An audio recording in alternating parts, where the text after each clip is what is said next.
FIFA 14 is the latest installment of the biggest football video game franchise to date, bragging next-gen graphics, human intelligence and precision movement, but still terrible servers. The title picked up 2.65 million UK sales by the end of 2013. People even spend large amounts of money on the collectible card game you can find in-game. But before players like Raheem Sterling and Luke Shaw were even born, the original FIFA title was released. EA Sports. It's in the game. Released 20 years and 2 months before the current release, this time bragging stadium sound dynamic crowd technology, over 2,000 frames of player animation and complete ball control. The game was met with decent reviews. Mean Machine Sega placed the game on its front page with a 5-page spread and a massive 94% rating. The SNES version picked up 82% and 93% fun. The 3DO version got 85% and a super rating, while Amiga Action claimed their port just wasn't as good as console versions. As you can tell, both the original and the current 2014 titles had an extensive multi-console release.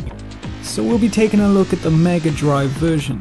There's 48 teams and 960 individually rated players, which isn't far off the 16,000 in the 2014 edition.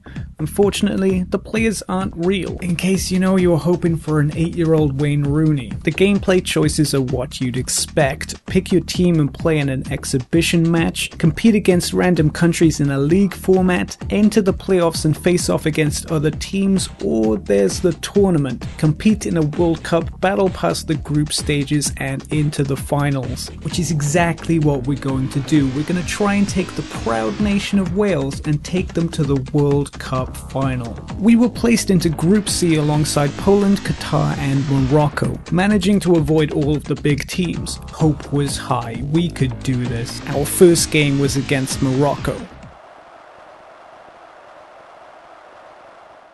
Alright, we won. Who's next? The game began and getting used to the controls was vital. This was our first match of the game and it already seemed tough. However, we managed to get off a rocket of a shot, but Morocco were dominant. Before I had time to react, we were a goal down and things were looking bad.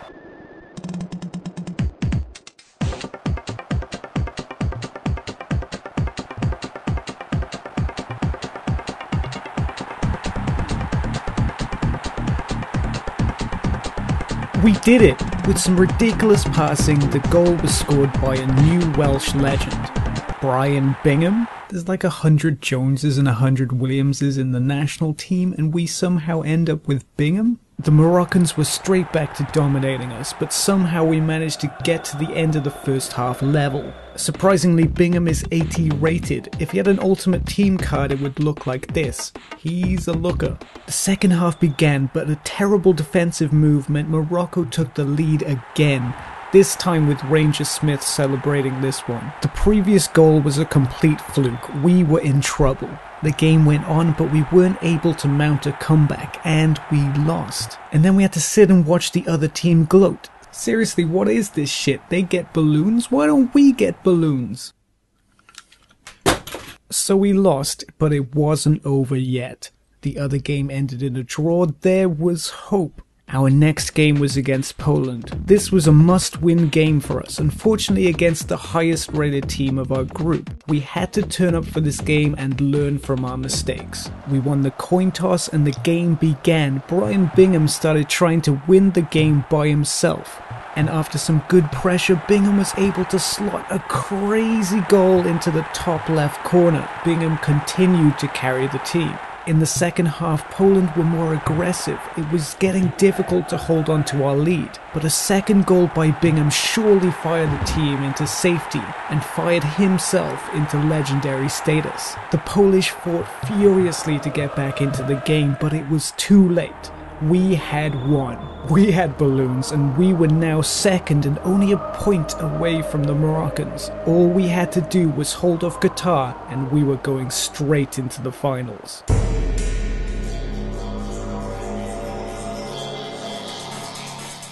Back in 1993, there wasn't the endless battle between FIFA and Pro Evolution Soccer. That was due to start in 2001. Instead, FIFA International Soccer arrived between the releases of Sensible Soccer in 1992 and Sensible World Soccer in 1994. There was even an improved version released the same year introducing on-screen referees and a World Cup tournament.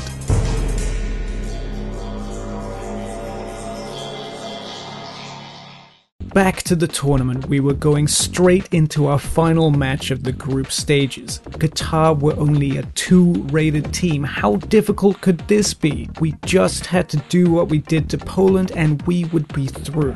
The game began and a random long ball to Bingham put him free on goal.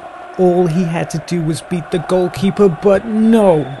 After some good pressure, everything went wrong. Fahad Namour smashed in a brace just before halftime and things were bad. We were going out of the tournament unless something drastic happened in the final 4 minutes. We were ready to make the tactical changes. It was time to go all-out attack. We had to score at least 3 goals to definitely get out of the group stages, and a crazy strike put us straight into the game. Terry Chellis, where are they getting these names? Straight after the kickoff, a great solo effort and a wonder strike from Donald Parker brought us back to 2-2. The tactical changes paid off, but it was not over yet.